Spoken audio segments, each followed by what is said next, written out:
बेरोजगारों के लिए बहुत बड़ी खुशखबरी। दैनिक भास्कर की एक रिपोर्ट के अनुसार वर्ष 2015 में जब यशस्वी जी बहुत हुई बेरोजगारी की मार का नारा लेकर आ चुके थे, तब 4,21,000 पद केंद्र सरकार की नौकरियों के खाली थे, जो 10 साल के बाद 2025 में बढ़कर लगभग दुगने होकर 8,24,000 पद सेंट्रल गवर्नमेंट नौकरी के आज भी खाली हैं। डॉक्टर मनमोहन सिंह जी के कार्यकाल में जिस रेलवे में एक भी पोस्ट खाली नहीं था, सारे भरे जा चुके थे, वही आज पंत प्रधान वाले रेलवे में 2,40,000 पोस्ट सेंट्रल गवर्नमेंट की आज भी खाली है। डिफेंस और होम अफेयर्स में आज भी 3,50,000 से ज्यादा पद खाली है, तो वही रेवेन्यू और डाक विभाग में 1,20,000 से ज्यादा पद खाली हैं। ऐसे ही तमाम डिपार्टमेंट्स में कुल मिलाकर लगभग 8,24,000 पद खाली पड़े हैं। पिछले 10 सालों में नौकरियां मिली भी हैं तो संविदा प्रथा, कॉन्ट्रैक्ट बेसिस, ठेका प्रथा और आउटसोर्सिंग के माध्यम से ही मिली है, जिसका मतलब है नो सैलरी इंक्रीमेंट, कोई समान काम समान वेतन नहीं, कोई पेंशन नहीं और कोई जॉब सिक्योरिटी नहीं।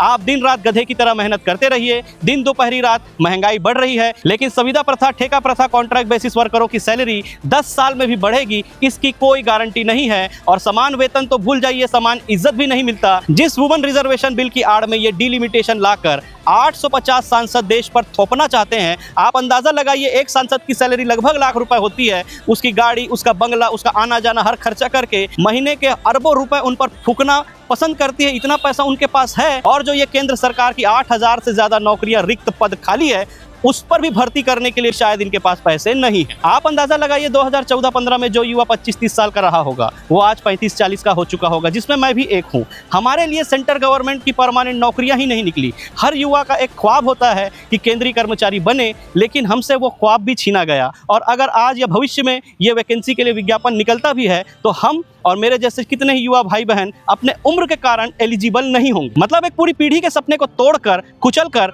जीवन भर स्ट्रगल करने के लिए छोड़ दिया गया है। और आज की जो पीढ़ी है, जो जेनजीज हैं, उन्हें कांवड़ पकड़ाकर हुड़दंग करने की जो आज़ादी दे दी गई है, मस्जिद के गुंबद पर चढ़कर आज़ादी दे दी गई है, चर्च में घुसने की आज़ादी देकर जो धर्म सुख दिया जा रहा है, इस जनरेशन को पता भी नहीं है कि इनका भविष्य किस तरह से बर्बाद हो रहा है। पता नहीं ये लोग और कितनी जवानी बर्बाद करेंगे। खैर, इस वीडियो को डिलीट होने से पहले ज़्यादा से ज़्यादा आप शेयर कर लीजिए, और अगर आप नए हैं तो हमें फॉलो और सब्सक्राइब करके इस देश की जवानी को बचाने की मुहिम में हमारे साथ शामिल हो जाए।